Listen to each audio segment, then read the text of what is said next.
Hey guys, I am here in my new happy place. This room, this amazing room, is going to be my new craft room. As you're seeing right now, it's empty.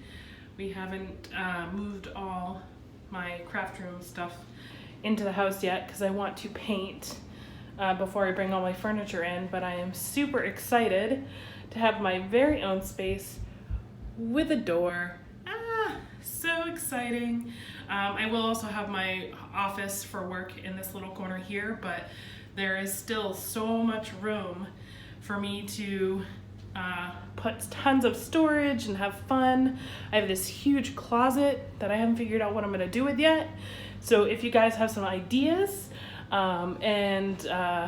shoot them over to me in the comments below. I'd love to see it. I have some ideas already, but I'm open to any suggestions.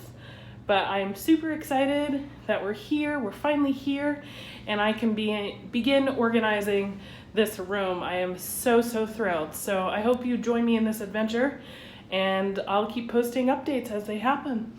I hope you all are doing well, and I'll see you again soon. Bye.